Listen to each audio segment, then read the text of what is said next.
Assalamualaikum warahmatullahi wabarakatuh. Tabi pun. Halo Tribuners, kembali lagi nih di Tribun Live bersama saya Kiki Novilia. Seperti biasa, selama 1 jam ke depan kita akan mengupas tuntas tentang profil dari tokoh-tokoh ternama Lampung yang pastinya sangat menginspirasi dan juga sangat memotivasi kita semua. Nah, khusus di episode kali ini nih, kita sudah kedatangan Bapak Mahathir Muhammad selaku Ketua Yayasan dari Universitas Teknokrat Indonesia. Halo Wah, Mbak Kiki, oke. Alhamdulillah mohon baik. izin nih suaranya agak-agak serak-serak, Oke. serak-serak keren lah pokoknya. Nah, kita nanti bakalan banyak ngobrol nih sama Bapak Mahathir, makanya Tribuners sekalian harus stay tune terus sampai acara ini selesai ya. Nah, Berapa langsung hari? aja yuk. Ya, Berapa hari kita? Berapa hari nih? apanya? Ini live-nya berapa hari? Kita 2 minggu lah kurang lebih ya. Iya. Jadi ya harus agak lama, baterainya harus pakai aki. Gitu. Oke, benar. Karena kita sekarang Tribun Live ini mengudara setiap hari nih, Pak. Setiap dari jam 2 siang sampai dengan jam 6 sore itu kita selalu live streaming di akun Facebooknya Tribun Lampung sama di klik bit.ly/Tribun TV Lampung. Jadi kita punya banyak banget rangkaian acara baru nih, Pak. Keren banget lah pokoknya Tribun Lampung. Apalagi kalau Mbak Kiki yang bawa acara pokoknya meriah aja lah ya. Oke, amin ya Tribuners. Nah, Bapak langsung aja nih kita bakalan lanjut ngobrol. Ya. Sekarang gimana nih Pak kabarnya terlebih dahulu? Kabarnya sehat, semangat, Alhamdulillah. alhamdulillah. Cuma suaranya aja yang emang biasanya baik, tapi ini agak habis konser semalam. Oh gitu. Ya, jadi konser live juga agak lama lah dari 2 jam sekitar. Jadi teriak-teriak konser gitu. Oke, rock and roll ya Iya, berarti ya rock and Pak. roll gitu.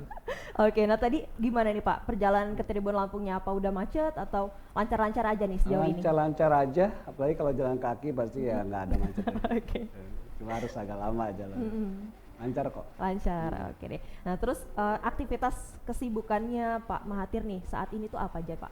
Oh, sekarang sehari-hari saya di Universitas Teknokrat Indonesia sebagai Ketua Yayasan Pendidikan Teknokrat. Oke. Kemudian ada juga jabatannya lain sih. Oke. Saya juga Dekan Fakultas Teknik Ilmu Komputer Teknokrat juga, merangkap sementara ini sebagai PLT Wakil Rektor bidang akademik Oh dan iya.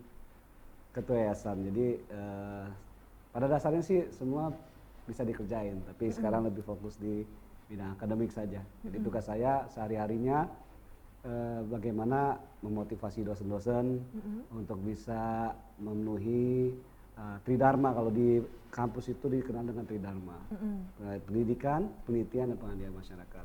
Sehingga dosen-dosen ini kita motivasi bagaimana mereka melakukan penelitian-penelitian dan juga pengabdian masyarakat yang betul-betul bisa menyentuh masyarakat. Sebagai contoh yang kita lakukan bersama dosen-dosen dan mahasiswa, betul-betul di era COVID ini kita kemarin bekerjasama dengan beberapa instansi.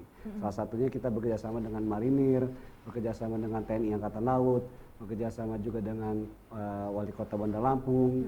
Itu kita memberikan bantuan-bantuan sembako kemarin di beberapa pulau-pulau terpencil dan beberapa masyarakat. Itu masing-masing total kita sudah sekitar 5.000 paket sembako yang bisa kita salurkan kerjasama dengan berbagai instansi selain daripada RT, RW, camat di lingkungan Kedaton dan Raja Basa kemarin. Seperti itu. Jadi memang tidak hanya penelitian-penelitian saja yang berkaitan dengan COVID, tapi juga kita melakukan bakti sosial dan juga donor darah kemarin bekerjasama dengan Marinir juga.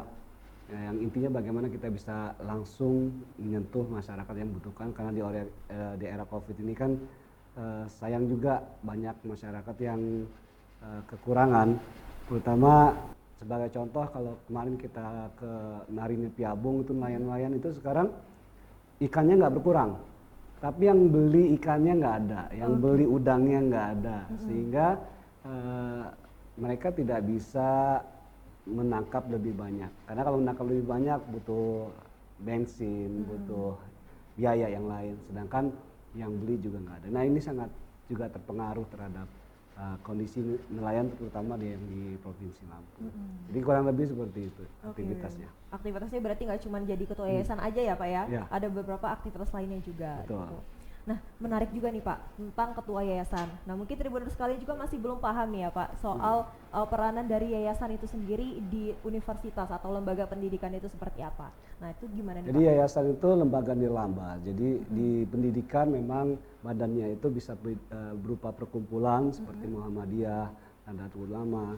Kalau di kita itu bentuknya yayasan. Oke. Nah, yayasan ini menaungi Universitas Teknokrat Indonesia. Jadi kita lah yang bertugas untuk perencanaan pembangunan, kemudian pengembangan. Kita harus nama yayasan. Jadi wadahnya adalah yayasan pendidikan. Nah, tapi selain di yayasan saya juga membantu di eksekutifnya. Yang tadi ya saya sampaikan, saya selaku Dekan Fakultas Teknik Ilmu Komputer dan juga merangkap sementara ini pelaksana tugas wakil rektor bidang akademik. Ya, cukup banyak yang saya kerjakan setiap harinya. Yang tadi saya sampaikan bagaimana dosen-dosen di Universitas Teknokrat Indonesia ini bisa memiliki prestasi. Kalau mahasiswa itu di Teknokrat prestasinya selain daripada IPK-nya harus baik, karakternya juga harus baik, disiplin. Karena kita punya moto disiplin bermutu kreatif dan inovatif. Sehingga yang pertama harus disiplin. Tanpa ada disiplin tentunya susah kita untuk bisa menghasilkan mahasiswa-mahasiswa yang prestasi. Nah, syukur alhamdulillah beberapa kesempatan terutama di bidang robotik, animasi, Internet of Things, kemudian juga di bidang bahasa Inggris, olahraga, seni tari, bela diri dan sebagainya kita bisa meraih prestasi-prestasi di tingkat nasional sebagai juara umum, juara 1 di bidang robotik dan juga animasi, kemudian IoT di ajang-ajang kompetisi tingkat nasional. Dan juga kita bisa alhamdulillah juga untuk robot underwater kapal selam kita juga bisa juara 1 tingkat nasional dan juga juara 3 se-Asia Tenggara. Nah, ini kan dibutuhkan disiplin daripada mahasiswanya. Mahasiswa itu harus punya disiplin karena memang faktanya input mahasiswa di universitas swasta itu tidak itu berbeda daripada input daripada universitas negeri. Faktanya kualitas inputnya memang di bawah daripada universitas negeri. Kalau yang pintar-pintar, yang punya semangat biasanya, walaupun nggak semuanya, biasanya atau mayoritas itu memilih kampus-kampus besar di Jawa, biasanya Universitas Indonesia, kemudian juga ITB, UGM dan sebagainya. Kalaupun yang punya uang lebih, biasanya swasta juga di Jakarta seperti Bina Nusantara dan sebagainya. Sehingga di Provinsi Lampung ini tersisa mahasiswa-mahasiswa yang mungkin kemampuan secara intelektual quotient-nya dan juga finansialnya yang tidak setinggi yang masuk di swasta ataupun negeri di tingkat nasional itu masuknya di swasta. Provinsi Lampung. Tapi kita nggak mau sebagai kampus swasta yang di Lampung terus ya sudahlah yang penting kita dapat mahasiswa, kemudian kita nggak punya tugas untuk bisa mendidik mereka memiliki karakter yang baik, nggak. Kita punya semangat walaupun kita di Provinsi Lampung swasta tapi kita juga bisa disejajarkan dengan kampus-kampus besar baik itu negeri dan swasta di tingkat nasional. Dan itu terbukti beberapa lomba-lomba terutama di bidang robotik, kemudian animasi, kemudian juga di beberapa olahraga seperti basket, futsal, karate kita bisa mengalahkan kampus-kampus besar di tingkat nasional seperti mengalahkan UI, ITB, UGM dan sebagainya. Syukur alhamdulillah seperti itu. Oke, nah itu untuk caranya sendiri gitu Pak atau langkah-langkah yang dilakukan dari pihak kampus ataupun yayasan gitu untuk mendorong prestasi anak didiknya itu seperti apa? Ya, yang pertama kita harus punya dosen juga yang punya semangat untuk mendidik. Jadi makanya kampus Teknokrat dibangun oleh Bapak Dr. Haji Muhammad Nasrullah Yusuf, itu dari mulai kursus tahun 87, kemudian meningkat menjadi diploma 1 tahun, kemudian di tahun 2000 kita meningkat menjadi akademi, kemudian 2001 menjadi sekolah tinggi, dan terakhir 3 tahun terakhir kita menjadi universitas. Nah, ini juga memang dari mulai kursus dulu, Bapak Rektor sekarang yaitu Bapak Dr. Nasrullah juga memang sudah menanamkan kepada dosen-dosennya itu sebagai pendidik. Jadi kita itu biasa diajarin kalau ingin keluar rumah, kalau ingin kita ke kampus itu harus diniatkan lillahi ta'ala. Karena salah satu pintu ke surga kalau kata Pak Rektor atau Pak Nasrullah, rektor kami, itu sudah ada di tangan dosen. Yaitu ilmu yang bermanfaat. Nah, ilmu yang bermanfaat inilah yang kami semangat kami supaya bisa mendidik mahasiswa itu bisa dapat keterampilan, kemampuan, sehingga dengan keterampilan dan kemampuan itu mereka bisa meningkatkan harkat martabat hidup diri dia, hidup keluarga dia, bisa mendapatkan pekerjaan yang baik dari situ. Kemudian juga memiliki disiplin, tekad, karakter yang baik, bisa bersaing mendapatkan lapangan pekerjaan yang baik, bahkan mereka bisa membuka lapangan pekerjaan mereka sendiri. Nah, tentunya ini tugas seorang pendidik seperti itu. Nah, nggak mungkin mahasiswanya bisa berprestasi, bisa punya semangat, bisa nggak minder. Yang misalnya kan dari, ya mohon maaf, inputnya kan misalnya dari luar kota yang memang secara lingkungan kalah dengan siswa-siswa yang dari Jakarta. Itu kan kita mendidiknya bagaimana mereka tidak minder, tidak. Kalau ketemu dari UI itu wah kayak gitu, wah kita ngelawan UI, wah kita ngelawan ITB, wah kita ngelawan UGM. Untuk bisa percaya diri saja, itu juga punya tantangannya sendiri. Nah, oleh karena itu tidak cukup hanya mengandalkan kepintaran aja. Secara input kita kalah dengan mahasiswa-mahasiswa di Pulau Jawa. Secara inputnya itu faktanya dari tesnya, dari rankingnya dan sebagainya. Kemudian secara fasilitas juga kita bisa dibilang ya masih kalah, ya baik itu laboratoriumnya, kemudian sebagai dari tenaga pendidiknya. Tentunya negeri, terutama yang negeri-negeri besar di Pulau Jawa, lebih banyak profesor doktornya dibandingkan kita. Fasilitasnya juga luar biasa hebatnya. Sehingga kalau kita sudah kalah inputnya, kalah fasilitasnya, kalah pendidiknya, kalah juga kemampuan finansial mahasiswanya. Terus apa dong? Kita mau bisa disejajarkan dengan mereka. Nggak ada lain daripada itu adalah tekad, disiplin, tekad dan semangat. Dan alhamdulillah dengan disiplin, tekad dan semangat itu kita nggak mau dibatasi. Oke, kalau gitu kita udah kalah semua, ya sudah kita pasrah, enggak.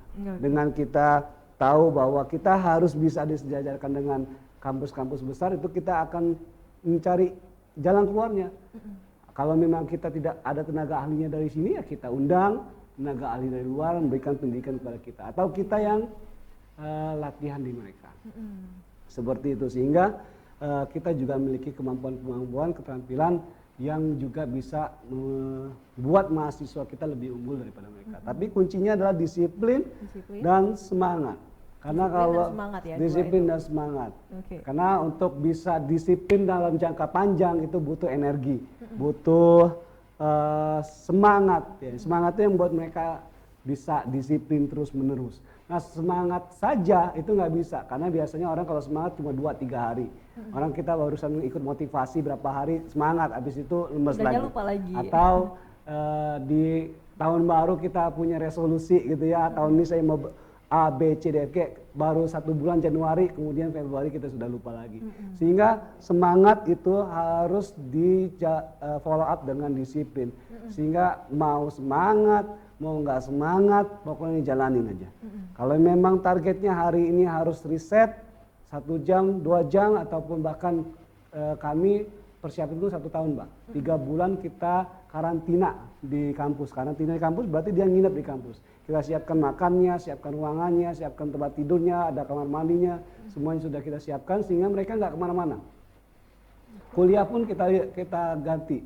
Dalam arti kata bisa dikompensasi beberapa mata kuliah, terutama berkaitan dengan elektronik, elektro, kemudian robotik, pemrograman itu bisa kita konversi. Sehingga mereka tidak perlu ikut kuliah, kalau mereka bisa ikut perlombaan lolos misalnya ke final saja, mereka sudah bisa dapat A untuk beberapa mata kuliah yang berhubungan. Sehingga mereka bisa benar-benar fokus untuk ikut lomba tersebut.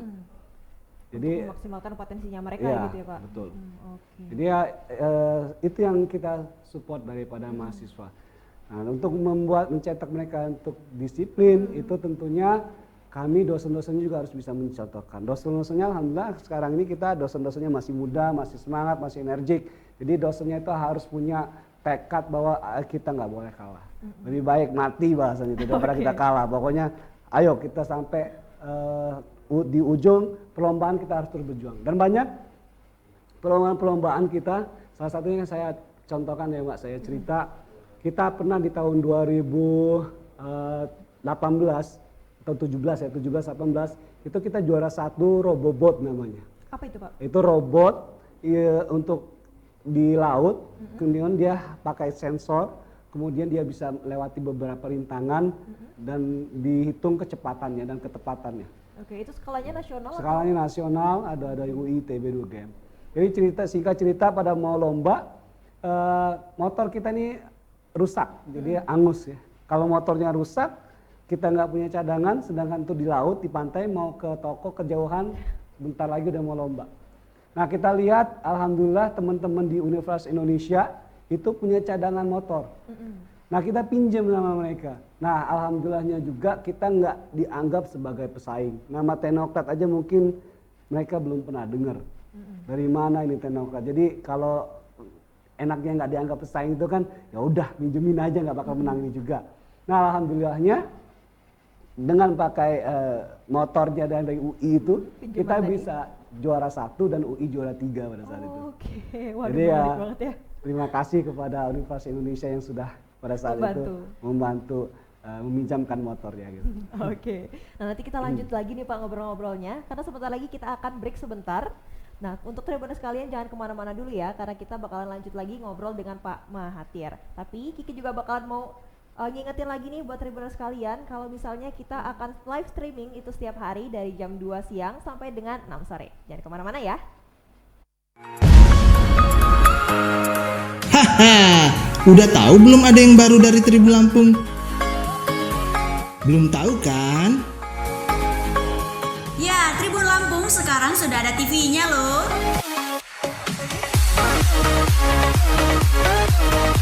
Tribun TV live di Facebook dari mulai pukul 14.00 sampai 18.00 WIB.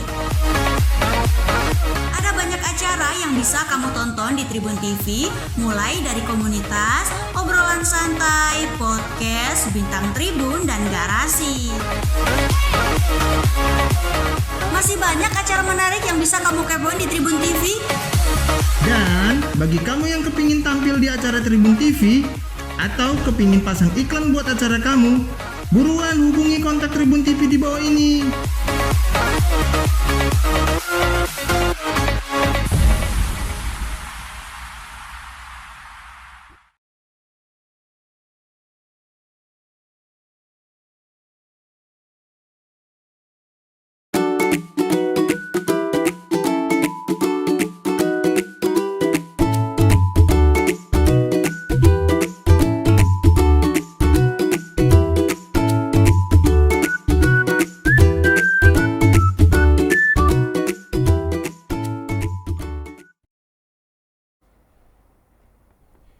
Oke, Tribuners, balik lagi nih di Tribun Live bersama dengan Pak Mahathir Mohamad. Yuk langsung aja kita lanjutin obrolan kita yang tadi.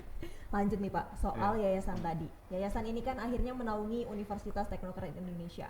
Nah, itu untuk hal-hal yang berkaitan dengan akademik, itu apakah yayasan juga akhirnya turun tangan gitu Pak untuk hal tersebut? Ya, jadi yayasan itu menyediakan fasilitas. Jadi menyediakan fasilitas, kemudian menentukan arah kebijakan kampus ke depan dan mendukung juga kebijakan-kebijakan yang dibuat secara terprogram baik oleh Pak Rektor dan juga jajarannya. Supaya tugas utamanya seperti itu. Nah, tapi juga kita harus bisa yang paling penting memiliki spirit gitu ya. Sebuah kampus itu harus memiliki spirit. The culture ataupun budaya daripada kampus itu harus dibentuk. Jadi bisa saja kampus itu punya fasilitas yang luar biasa hebat, gedungnya 10 lantai segala macam, tapi dalam kondisi sekarang terutama dengan kondisi COVID ya, kita lihat itu bisa merubah gaya hidup kita, di mana online learning ataupun kita belajar itu bisa dengan menggunakan Zoom ataupun internet ataupun platform-platform yang lain. Itu membuat sekarang pendidikan tidak berbasis daripada gedung yang besar, gedung yang tinggi. Karena yang harus kita lakukan adalah berbasis terhadap proses. Jadi prosesnya yang harus bagus. Nah, proses di situ tentunya berkaitan dengan mindset mahasiswa itu yang harus kita bangun. Dari mindset mahasiswa itu yang kita bangun itu akan berpengaruh terhadap pola pikir dia. Pola pikir dia itu yang akan berpengaruh terhadap tingkah laku dia setiap harinya. Tingkah laku dia setiap hari itulah yang akan membentuk karakter dia. Nah, karakter itulah menjadi karakternya kampus. Karakternya kampus dicerminkan daripada karakter mahasiswanya. Jadi kalau mahasiswanya juga mayoritasnya malas, berarti karakter kampusnya malas. Kalau mayoritas mahasiswanya itu narkoba, berarti kampusnya juga mencerminkan itu. Jadi kita harus bisa bagaimana mahasiswa itu sebaik-baiknya memiliki karakter yang baik tentunya. Karakter yang tidak mudah menyerah, karakter yang tidak mudah putus asa, karakter yang tidak cengeng bentar-bentar mengeluh, gara-gara COVID sedikit udah mengeluh, susah belajar, nggak punya pulsa dan sebagainya. Jadi lebih banyak mengeluhnya. Nah, kita tidak ingin itu terjadi di kampus kita, karena kita harus semangati bahwa memang kuliah itu perlu pengorbanan. Kuliah itu tidak hanya pengorbanan materi, tapi juga kita harus mengorbankan waktu kita, mengorbankan tenaga kita, karena kita juga harus bisa setiap harinya itu, walaupun misalnya sekarang kondisi COVID, itu bisa mendidik dirinya sendiri. Mahasiswa itu bisa secara mandiri, proaktif untuk mendidik dirinya sendiri. Nah, tentunya ini mulai dari mana? Mulai dari mindset, dari pola pikir. Jadi nggak cukup cuma mahasiswa itu harus belajar saja tanpa mereka mengerti mereka belajar itu buat apa. Tujuannya apa? Jangan-jangan kita belajar banyak-banyak udah habis waktu kita, habis biaya kita, pusing, stres dan sebagainya, tapi kita nggak ngerti buat apa ilmunya. Gitu. Nah, tentunya itu yang kita usahakan sebaik mungkin bisa menyampaikan kepada mahasiswa bahwa apa yang dipelajari di kampus itu memang bermanfaat buat mereka. Bermanfaat untuk menunjang tujuan hidup mereka. Itu yang kita juga ajarkan kepada mahasiswa tentang bagaimana berpikir. Jadi tidak hanya mempelajari pelajarannya saja, tapi bagaimana mereka belajar untuk hidup, belajar untuk bersama-sama bekerja sama. Jadi bukan hanya belajar untuk mendapatkan nilai yang baik saja, kemudian nilai yang baik itu bingung untuk apa, tapi yang lebih penting adalah mereka ketika belajar mereka bisa mendapatkan manfaatnya, mereka terbentuk karakternya, mereka terbentuk pola pikirnya, pola pikir yang tidak mudah mengeluh, pantang menyerah, future orientation, kemudian juga memiliki perencanaan apa yang harus mereka lakukan, apa yang harus mereka baca, apa yang harus mereka tonton, siapa yang mereka harus bergaul. Itu semua yang akan berpengaruh terhadap pola pikir mereka ke depan dan bagaimana mereka bisa mencapai impian ataupun keinginan yang mereka ingin raih di masa yang akan datang. Jadi kita coba mahasiswa itu intinya adalah menjadi independent learner. Dia menjadi pembelajar sejati, pembelajar mandiri. Tidak harus disuruh dosennya, dipaksa dosennya baru belajar. Mereka belajar karena mereka sadar mereka butuh itu ilmu. Kenapa mereka butuh itu ilmu? Karena ilmu itulah yang akan mempermudah mereka untuk mencapai impian yang mereka inginkan. Karena mahasiswa memiliki impian yang berbeda-beda. Tugas kita sebagai pendidik adalah bagaimana mensupport keilmuan-keilmuan ini untuk mereka bisa mencapai apa yang mereka inginkan di masa yang akan datang. Nah, dari budaya-budaya kampus itu yang diajarkan kepada mahasiswa ya Pak, menurut Bapak sendiri itu akhirnya seperti apa Pak? Output dari mahasiswa itu sendiri, apakah tercapai gitu budaya-budaya tersebut? Ya, alhamdulillah sekarang mahasiswa Universitas Indonesia itu ketika mahasiswa mereka harus bisa berprestasi. Mereka harus memiliki karakter, harus memiliki keyakinan diri, tekad yang disejajarkan. Kembali lagi kita punya tekad disejajarkan dengan kampus-kampus yang memang notabene sudah besar, sudah bagus seperti Universitas Indonesia, ITB, UGM dan sebagainya di tingkat nasional. Oleh karena itu ya tugas kita adalah bagaimana mereka punya keyakinan. Pertama bahwa mereka bisa. Mereka punya pola pikir bahwa ya kami memang mungkin kurang dari segi materi, mungkin kami juga kurang dari segi fasilitas, mungkin kami juga kurang dari segi tenaga pendidik. Tapi yang nggak boleh kurang adalah kita punya tekad, punya semangat, punya disiplin, dan ini harus diwujudkan. Karena sekarang era sekarang kita mau dapat ilmu itu lebih mudah dengan YouTube, dengan Google. Aksesnya juga semakin terbuka Semakin ya Pak? terbuka, semakin murah. Sekarang lebih banyak juga webinar-webinar yang gratis, sehingga akses terhadap ilmu pengetahuan sekarang sangat berubah. Yang penting kita punya kuota, punya jaringan internet, itu tergantung kita manfaatkannya. Apakah kita manfaatkannya hanya untuk sosial media saja, untuk kepoin artis-artis dan sebagainya saja gitu, atau kita bisa menggunakan kuota internet yang sama untuk belajar. Ketika YouTube kita tidak hanya membuka drama-drama Korea saja, bukan berarti nggak boleh, tapi kalau seharian juga kan tidak cukup bermanfaat. Tapi bagaimana kita bisa belajar dari situ. Nah ini yang kita dorong kepada mahasiswa bahwa mereka bisa belajar dimanapun dari manapun. Dan tugas kami sebagai dosen adalah bisa mengarahkan, membimbing, kalaupun secara teknis mereka butuh bimbingan, kita secara teknis.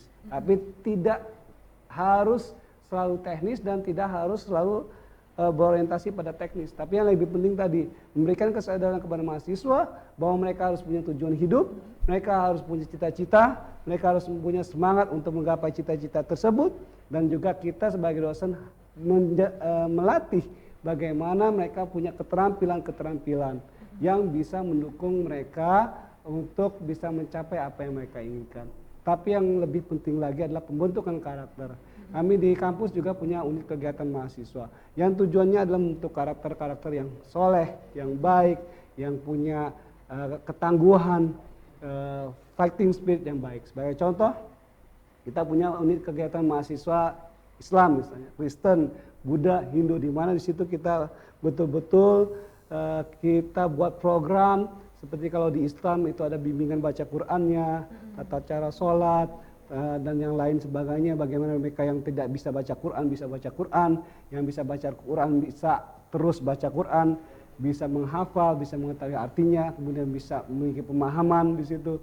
Kita juga ada unit kegiatan mahasiswa bidang olahraga. Nah di situ juga kita latih disiplin. Bagaimana alhamdulillah kita juga kemarin yang putri bisa juara 1 tingkat nasional untuk basket. Dan ini juga bagaimana kita bisa, ya terus terang Mbak, kalau kita melawan atlet-atlet Jakarta ya, di Pulau Jawa mereka udah menang tinggi, menang gizi, ya kan, menang semuanya lah gitu. Nah kita juga harus bisa nyamakan ke sana. Bagaimana tentu saja input gizi yang berbeda juga akan berpengaruh terhadap kekuatan kualitas mereka, atlet ya, dan juga tinggi badan, kondisi kesehatan juga berpengaruh. Tapi tugas kita dari kampus adalah bagaimana kita bisa, pokoknya kita harus menang di disiplin. Kalau mereka latihannya sejam, kita harus bisa sejam setengah. Kalau mereka larinya 5 kilo, kita harus bisa 6 kilo, 7 kilo. Jadi kalau kita nggak lebih keras, kita pasti kalah. Udah gitu aja, hitungannya kuantitas aja deh. Kalau mereka push up-nya rata-rata sehari 100, ataupun misalnya basket sehari syutingnya harus 100, ya kita harus 150. Kalau nggak bisa, udah jelas nggak akan bisa menang. Nah itu yang kita coba dorong mahasiswa supaya mereka punya disiplin tanpa harus mereka dipaksa oleh dosennya. Mereka disiplin belajar, disiplin melatih diri mereka sendiri karena mereka punya tujuan hidup. Dan semua yang mereka lakukan itu mendekatkan diri mereka kepada tujuan hidup mereka. Dan untuk menurut Pak Mahathir sendiri itu apakah sudah tercapai gitu di mahasiswa saat ini di Teknokrat? Ya kita lihat parameternya tercapai atau tidak. Kalau misalnya parameter kita bahwa mahasiswa kita bisa disejajarkan dengan universitas besar dengan bisa memenangkan beberapa perlombaan-perlombaan bidang akademik, kemudian olahraga, kemudian seni, maka bisa kita katakan kita tercapai.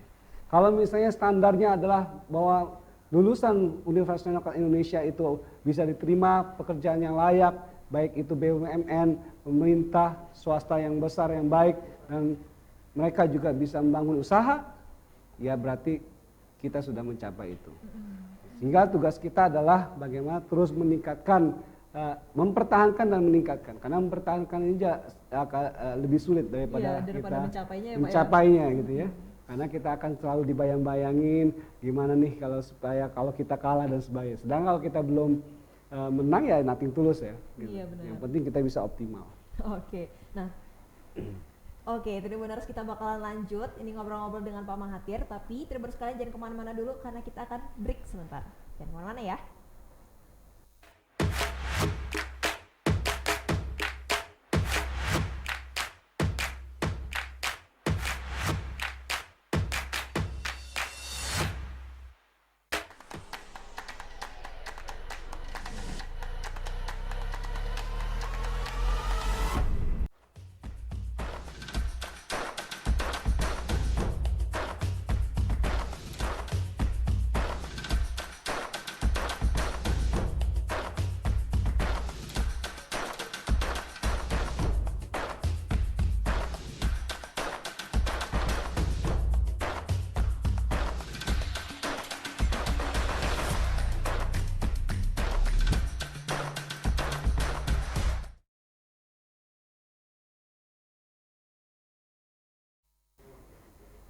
Oke Tribuners, balik lagi di Tribun Live. Nah, kita lanjut lagi nih Pak ya. Nah, ada pertanyaan menarik nih Pak.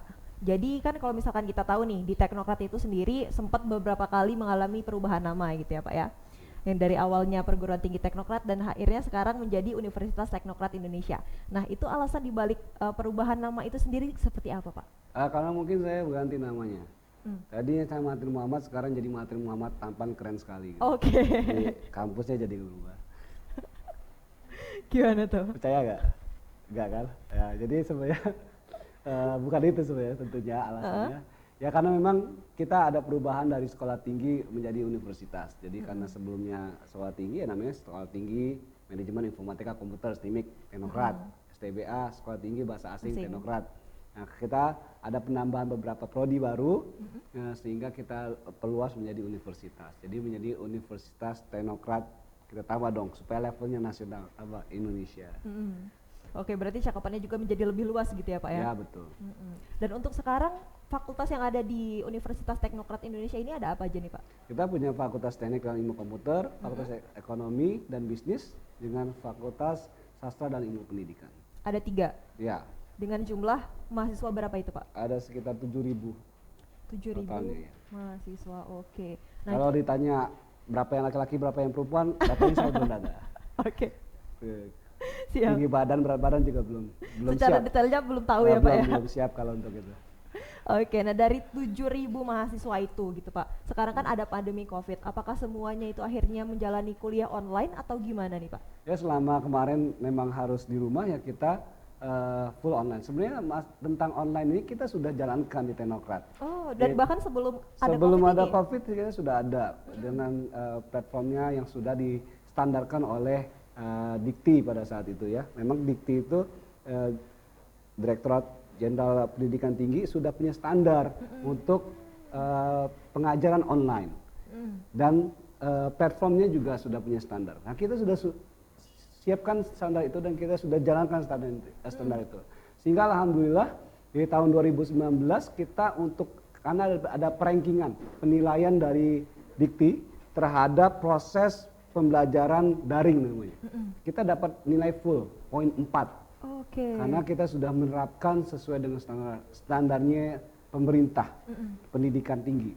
Nah, tinggal kita teruskan saja. Kalau sebelumnya itu contohnya 5, ya sekarang kita tambah jadi 10 gitu kan. Pada dasarnya mahasiswa juga sudah biasa, tinggal kita tambah saja kuotanya. Nah sekarang karena kita sudah menghadapi new normal, tentunya kita akan bertahap untuk bagaimana bisa kembali lagi, terutama yang untuk praktikum itu juga bisa offline di kampus. Nah sekarang kita tanggal 26 besok sudah mulai ujian akhir semester. Nah, beberapa mata kuliah terutama yang praktikum, yang kekhasan program studi itu kita lakukan offline di kampus. Juga tentunya dengan standar-standar yang diberlakukan sesuai dengan standar pemerintah. Seperti kita mewajibkan di seluruh kampus itu memakai masker, bercuci tangan, beberapa titik sudah kita siapkan sanitizer, cuci tangan. Ya, kalau mau mandi juga bisa di sini. Karena sabunnya kita kasih yang sudah banyak. Disediakan semuanya ya Pak. Jadi kalau memang kurang puas mandi sekalian. Gitu. Terus tentunya juga dalam distance ya, jaga jarak. Ya, terutama untuk di laboratorium kita juga ada jaga jarak untuk seling satu bangku. Kemudian di keyboardnya juga kita kasih pelapis sehingga menghindari tercemarnya virus, dan juga untuk praktek di lab itu mahasiswa wajib pakai sarung tangan. Oke, berarti untuk standarnya sendiri udah jelas gitu ya Pak untuk prosedur-prosedurnya. Sudah, dan ini kita akan coba tentunya di tanggal 26 besok sebelum betul-betul kita menghadapi new normal di mana mahasiswa boleh masuk semuanya. Oke. Nah, itu kan tadi kalau misalkan untuk di beberapa kampus nih Pak, kalau misalnya kita di dalam new normal ini sendiri kan biasanya ada pembatasan kuota nih. Nah, kalau misalkan untuk di teknokrat ini sendiri apakah nanti bakalan ada pembatasan kuota atau seluruh mahasiswanya boleh masuk di kelas? Nah, untuk itu nanti kita akan semuanya masuk, tapi kita bagi. Misalnya kelas ganjil gitu ya. Jadi kalau NPM-nya ganjil, dia masuknya hari apa jam berapa. Kalau genap dia hari apa jam berapa.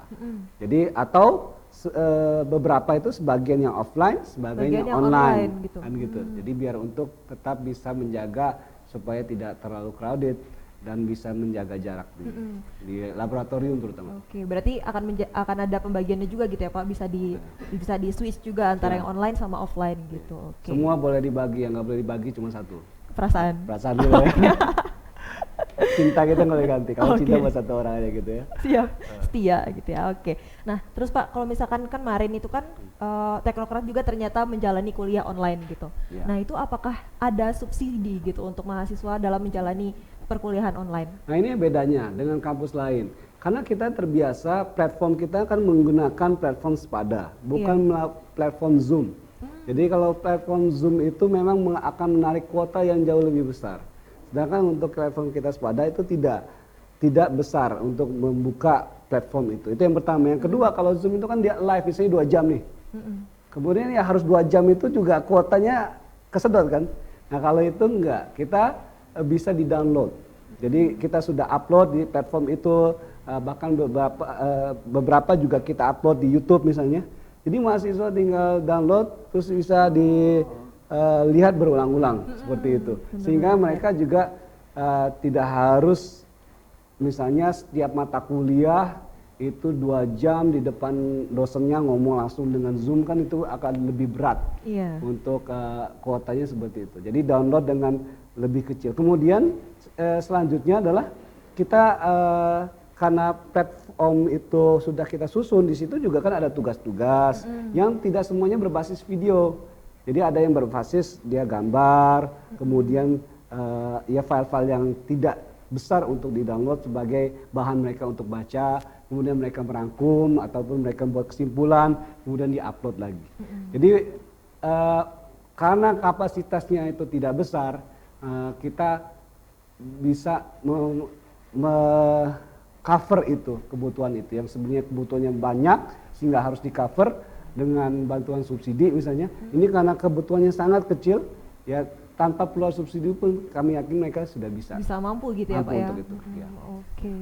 Nah terus kalau untuk teknokrat sendiri gitu Pak, di new normal ini itu kan pasti ada persiapan gitu untuk tempat cuci tangan gitu, untuk penyediaan sarung tangan, dan itu sekarang sudah disediakan atau sudah berlangsung atau masih dalam tahap penyediaan gitu? Kalau untuk cuci tangan kita sudah siap. Cuma kalau lagi tempat krimbat paling yang lagi kita lihat, kalau mbaknya mau datang krimbat misalnya, itu memang kita lagi lihat mana yang cocok untuk krimbat gitu. Jadi kalau untuk krimbat belum. Kalau cuci tangan semuanya sudah siap. Seperti saya sampaikan tadi, hand sanitizer sudah siap, di setiap kelas sudah ada hand sanitizer. Tapi kita taruh di tempat yang begitu strategis sehingga karena mahasiswa itu kreatif. Hand sanitizer itu baru 1 jam udah habis. Itu karena mereka download ya. Di-download sama mereka semua isinya, kemudian bawa pulang. Untuk refill mungkin mereka kreativitasnya luar biasa karena kami punya moto kreatif inovatif. Jadi kreatifnya itu dengan cara seperti itu. Ya, lumayan di rumah bisa buat sampoan mungkin seperti itu, atau sikat gigi. Jadi di-downloadnya banyak, jadi kita taruh yang tempat yang strategis. Oke, menarik banget ya Tribuners. Nah, Tribuners sekalian, tapi jangan kemana-mana karena kita akan ngobrol lagi sama Pak Matir, tapi setelah break iklan yang satu ini.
Balik lagi nih Tribuners di Tribun Live. Nah, kita lanjut lagi nih Pak ya. Nah, sekarang berhubung kita sudah berada di segmen terakhir nih Pak. Wah sayang banget ya, padahal pengennya masih lama gitu ngobrolnya. Masih banyak ya Pak yang bisa dibahas. Apa kita terusin aja sampai malam? Oke, boleh. Di lain kesempatan. Kesempatan ya. Nah, terus untuk harapannya nih Pak, untuk Universitas Teknokrat Indonesia ini seperti apa nih ke depannya? Ya tentunya harapan dari pendiri Universitas Teknokrat Indonesia, Bapak Dr. Nasrullah, teknokratnya harus bisa seperti Harvard ya di Amerika ya. Harvard itu kan kampus terbaik sedunia, nomor 1 ya. Walaupun kadang-kadang turun, kadang-kadang tapi lebih banyak di peringkat satunya. Nah, tentunya Harvard itu kan dimulai daripada swasta juga dulu ya. Didirikan oleh John Harvard, kemudian diteruskan sampai sekarang. Nah, cita-cita kita juga teknokrat ini siapapun yang akan nanti memimpinnya, yang akan melanjutkannya, ini harus seperti Harvard. Jadi ratusan tahun ke depan, kira-kira udah masih muda gini lah ya, itu teknokrat masih terus berkembang menjadi kampus yang hebat, kampus yang luar biasa, bisa memberikan kontribusinya secara real terhadap masyarakat. Tidak hanya di Provinsi Lampung nanti tentunya cita-cita kita tidak hanya di Indonesia, bahkan kita harus bisa juga mendunia. Tapi tentunya untuk mendunia, untuk bisa secara nasional, kita harus bisa membuktikan juga bahwa proses pendidikan yang kita lakukan itu sudah menghasilkan mahasiswa-mahasiswa yang berprestasi di tingkat nasional. Jangan sampai hanya memang tantangan kampusnya kan akreditasi ya. Akreditasinya bagus tapi mahasiswanya prestasinya kurang misalnya. Nah, kita tidak ingin juga akreditasi itu tidak berpengaruh terhadap prestasi mahasiswa. Karena akreditasinya boleh A, kemudian fasilitasnya hebat-hebat. Mahasiswanya prestasi enggak? Kamu tanyanya kayak gitu. Untuk apa banyak profesor doktornya, akreditasinya A, mahasiswanya enggak berprestasi. Mahasiswanya enggak memiliki karakter yang baik, mahasiswanya tidak memiliki disiplin yang baik. Berarti tidak ada pengaruhnya dong sistem fasilitas yang sudah disediakan itu terhadap proses yang akan pembentukan mahasiswa yang berkarakter dan juga profesional tentunya. Nah, ini kita juga harus mengimbangi antara itu. Jadi akreditasi bagus, peringkat misalnya peringkat kampus terbaik ya. Boleh kampus terbaik, boleh peringkatnya baik. Oke. Mahasiswanya ikut baik enggak? Mahasiswanya ikut terangkat enggak? Mahasiswanya bisa berprestasi enggak? Nah, ini tantangan kita, terutama di Universitas Teknokrat Indonesia, jangan sampai jargon-jargon itu tidak bisa juga dibuktikan oleh mahasiswa-mahasiswa yang berprestasi dan lulusan-lulusan yang bisa bersaing, diterima kerja, membuka lapangan kerja, terutama di tingkat nasional. Berarti sejalur ya Pak sama slogannya Teknokrat yang kampus sang juara. Gitu. Kok tahu Mbak? Tahu dong. Udah sering denger ya Mbak? Iya.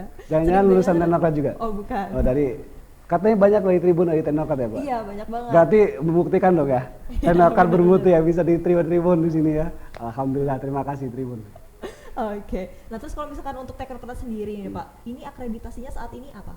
Akreditasi kita A dan B dan beberapa itu sedang proses B karena sekarang ini sebenarnya akreditasi itu bukan ABC lagi, tapi dia baik kemudian. Yang paling rendah itu C itu baik. Jadi sekarang nggak ada yang nggak baik. Kalau dulu tuh C itu nggak baik. Sekarang yang paling rendah aja baik gitu. Nah itu juga alhamdulillah untuk kampus-kampus ini sehingga kesannya memang baik. Tinggal bagaimana tadi membuktikan mahasiswanya juga berprestasi, kemudian lulusannya juga bisa diterima di tempat kerja ataupun buka lapangan pekerjaan yang juga bermartabat gitu. Ya, seperti Mbak sekarang kan di sini. Oke. Keren banget. Siap. Nah itu tadi Tribuners ya. Oke, jadi tadi kalau misalkan kita sudah berbincang-bincangnya sudah lumayan detail nih Pak. Sekarang kita punya tantangan nih. Jadi kalau di Tribun Live itu ada tebak-tebakan. Bukan, iya, bukan tebak-tebakan. Tebak gambar apa tebak kata? Bukan. Jadi kalau misalkan di Tribun Live ini kita punya pertanyaan cepat gitu Pak. Jadi nanti Bapak bisa menjawab pertanyaan saya. Tapi jangan berkaitan dengan cinta ya. Oke, siap. Kalau berkaitan dengan cinta lama jawabnya. Oke, sudah siap nih Pak? Siap. Siap nggak ya? Siap dong. Oke. Oke, pertanyaan pertama. Saya deg-degan, Mbak. Kalau nggak boleh minta bocorannya dulu. Bukan tantangan dong kalau udah dikasih bocoran. Jangan pakai data-data rakyat miskin Indonesia ya, Pak. Oke, siap. Saya nggak hafal nanti. Oke, pertanyaan pertama nih Pak. Menjadi pribadi yang sukses atau berkarakter? Berkarakter. Karena karakter pasti sukses. Nggak perlu alasannya ya? Iya. Oh, panjang saya pakai alasan. Ya, Terus, pertanyaan kedua, dikenal sebagai pribadi yang baik atau pribadi yang jujur? Baik. Oke. Keluarga atau karir?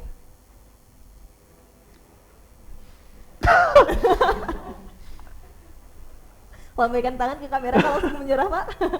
Karir. Ya, oke. Kemudian menjadi pribadi yang sukses atau bermanfaat buat orang lain? Bermanfaat. Manfaat. Liburan ke mall atau ke alam? Alam. Menjadi ayah yang sukses atau ayah yang baik? Baik. Oke, terima kasih banyak Pak Mahathir. Nggak perlu saya jelasin alasan-alasannya kan? Udah. Ya, kalau nanti punya pertanyaan terhadap alasan-alasan boleh hubungin di bawah ini. Ya. Oke. Terbuka nih buat tribuners sekalian yang punya pertanyaan-pertanyaan lebih lanjut ya kepada Pak Mahathir. Oke, terima kasih banyak Bapak atas waktu dan Udah juga selesai deh. Iya. Gini aja, panjangin aja lagi setengah jam lagi gitu nggak bisa? Oh, mungkin di Kuotanya terbatas ya? Iya, kuotanya Ya. terbatas. Durasi kita terbatas. Bukan netizennya terbatas kuotanya. Kalau kita kan unlimited kan, Tribun kan pasti unlimited kuotanya kan? Iya. Oke, dan nanti kita sambung lagi nih Pak di lain kesempatan gitu. Bener nih? Siap. Kalau Janji. misalkan Bapak bisa datang ke Tribun tiap hari nggak apa-apa? Serius? Boleh lah kalau gitu. Oke, terima kasih banyak Bapak Ya. atas waktu dan kesempatannya yang Sama-sama. udah main-main ke Tribun Lampung dan juga sharing kepada Tribuners sekalian yang ada di rumah. Ini kemana dadanya? Kameranya yang mana? Ke sana, Oke. ke depan. Emang cuma satu ya? Oke, semoga sukses terus dan juga Teknokrat semakin berjaya nih menjadi kampus sang juara. Ya. Oke. Amin, amin. Terima kasih. Oke, Tribuners itu tadi ya bincang-bincang kita seru banget nih sama Pak Mahathir. Ada yang nonton nggak sih? Banyak dong Pak. Oh, ya. Tribuners sekalian Berapa banyak viewers? banget. Viewersnya berapa? Ada 1.000 apa 5.000 ya? 5.000? Ya, alhamdulillah. Ada sekitar 5.000 orang. Oke. Nah, buat Tribuners sekalian, Biar nggak ingetin selesai-selesai. lagi nih untuk terus tonton Tribun Live itu dari hari Senin dan juga Selasa pukul 3 sore di akun Facebooknya Tribun Lampung atau di klik bit.ly/Tribun TV Lampung. Oh ya, Mbak, ini nggak nyalon apa-apa ya nih gambarnya ya. Ini kayak mau nyalon wali kota atau apa. Ini enggak loh. Ini kayak mau ngelamar gadis gitu. Kayak gitu. Oke, siap. Nah, saya Kiki Novilia undur diri. Sampai ketemu lagi di episode selanjutnya ya. Bye-bye. Wassalamualaikum warahmatullahi wabarakatuh. Assalamualaikum. Haha, udah tahu belum ada yang baru dari Tribun Lampung? Belum tahu kan? Ya, Tribun Lampung sekarang sudah ada TV-nya loh.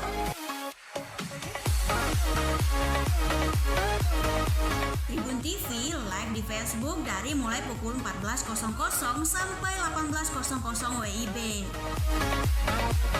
Ada banyak acara yang bisa kamu tonton di Tribun TV, mulai dari komunitas, obrolan santai, podcast, bintang Tribun, dan garasi. Masih banyak acara menarik yang bisa kamu kepoin di Tribun TV. Dan bagi kamu yang kepingin tampil di acara Tribun TV atau kepingin pasang iklan buat acara kamu, buruan hubungi kontak Tribun TV di bawah ini.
Tribuners, hari ini kita bakalan jalan-jalan ke salah satu rumah adat yang ada di Lampung, yaitu Kedatun Keagungan.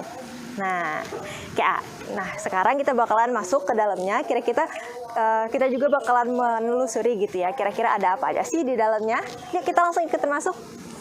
Oke, jadi Tribuners, bagian di lantai 2 di Kedatun Keagungan ini merupakan tempat utama, di mana di dalamnya itu tempat pertemuan adat, kemudian tempat berkumpulnya para tokoh-tokoh adat, dan juga di sini tuh banyak banget benda-benda yang usianya bahkan sampai ratusan tahun. Di sini ada mulai dari keramik, kemudian ada kursi-kursi, ada kain tapis, kemudian ada siger, singgasana, dan juga banyak yang lainnya. Oke. Nah, kalau misalkan ini adalah burung apa ini tadi, Pak? Burung kasuari. Oke, jadi ini adalah burung kasuari yang di dalamnya banyak banget filosofi yang terkandung. Oke, kemudian di sini juga ada beberapa keramik. Sip. Gitu. Nah, jadi Kedatun Keagungan ini sangat terbuka juga untuk umum. Jadi pada masyarakat Lampung atau bahkan luar itu bisa berkunjung ke sini dan juga mempelajari budaya-budaya yang ada di Lampung. Oke. Nah, kalau khusus untuk tempat duduk ini atau singgasana pepadun ini bahkan usianya sampai lebih dari 500-an tahun. Dan sekarang ini juga masih berfungsi sebagai tempat laboratorium pendidikan yang bisa dijelajahi oleh banyak orang. Sip.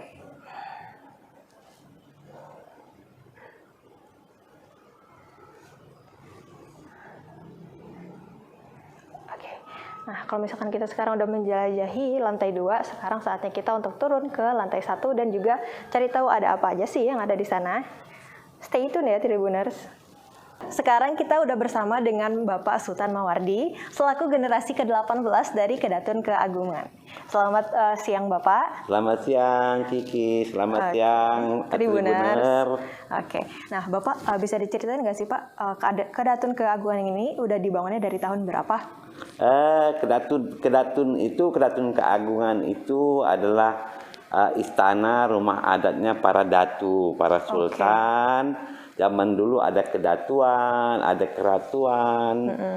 Jadi memang kalau kita ini adalah ahli waris baik darah maupun adat dari kedatuan di puncak dulu. Ya, sekarang itu sudah turun temurun melalui Subing dan Nuban, kita diwariskan adatnya, diwariskan budayanya, diwariskan darahnya, sehingga tetap kita lestarikan sampai sekarang. Sehingga ini sudah generasi ke-18. Generasi ke-18 berarti udah berapa? Udah hampir ya ratusan tahun, 800 tahun lebih ya. Gitu. Terus kalau misalkan untuk di zaman dulunya sendiri itu awalnya digunakan untuk apa, Pak? Ya, Kedatun itu memang rumah adat istananya para datu dulu ya. Digunakan untuk pertemuan, untuk acara-acara adat dan sebagainya gitu ya. Jadi sekarang pun Kedatun Keagungan ini berfungsi untuk istana adat, untuk acara-acara adat, untuk proses-proses perkawinan dan sebagainya, munggah bumi dan sebagainya, syukuran dan sebagainya, juga berfungsi sebagai salah satu objek pariwisata budaya di Lampung, yang sudah banyak dihadiri oleh para duta-duta besar dari mancanegara, paling tidak sudah 24 duta besar, dan guru-guru besar perguruan tinggi dari Tokyo University dari Jepang, Monash University dari Australia, dari Kelantan University dan sebagainya, dan guru besar terutama Dekan Fakultas Budaya se-Sumatera, guru besarnya sudah pernah ke sini dan mengusulkan Kedatun Keagungan menjadi salah satu laboratorium pendidikan budaya untuk para mahasiswa, mahasiswi dan para pelajar. Oke, berarti itu emang terbuka untuk umum gitu ya Pak maksudnya? Oh ya, sekarang Keraton Keagungan ini sangat terbuka untuk umum, terutama untuk kita melestarikan, mengembangkan budaya kita Indonesia, juga untuk pendidikan dan untuk